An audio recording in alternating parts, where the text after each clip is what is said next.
Hello नमस्कार प्यारे बच्चों। अभी इस वीडियो में हम HCF ऑफ 144 एंड 198 कैसे फाइंड करें यह सीखेंगे। तो सर्वप्रथम हम इनके प्राइम फैक्टर कर देते हैं। फैक्टर करने के लिए हमें क्या करना होगा, अपने प्राइम नंबर से डिवाइड करना होगा। आपके प्राइम नंबर कौन से हैं? 2, 3, 5, 7।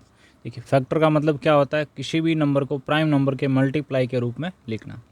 सर्वप्रथम हम अपना 2 से डिवाइड करते हैं।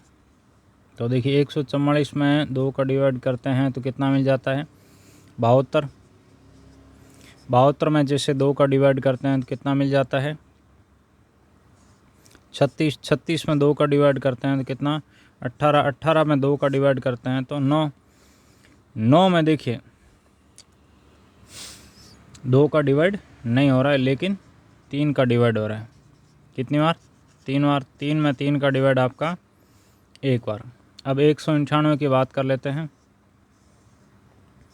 इसमें 2 का डिवाइड किया, कितनी बार हो गया? 9 बार। और फिर आपका 9 बार। कितना आ रहा है? 99। 99 आप देख सकते हैं 2 से विभाज्य नहीं है, 2 से डिविजिबल नहीं है। तो हमने 3 का चेक किया तो ये 3 से डिविजिबल है। कितनी बार? 3 बार और 3 बार। डिविजिबल होने का मतलब क्या है? विभाज्य होने का मतलब क्या है? जब हम डिवाइड करेंगे तो सेंसफल 0 आ रहा है, इसका मतलब वो विभाज्य। यदि सेंसफल 0 नहीं आ रहा है, कोई संख्या आ रही है जैसे 1, 2, 3 ऐसा कुछ भी आ रहा है, तो इसका मतलब क्या है? वो विभाज्य नहीं है। जैसे हम इसको चेक करें 2 से भाग करके, तो आपके पास जो सेंसफल आएगा वो आपका 0 के बराबर नहीं आएगा, नॉट इक्वल टू 0 आएगा। ठीक है, समझ गए होंगे बात।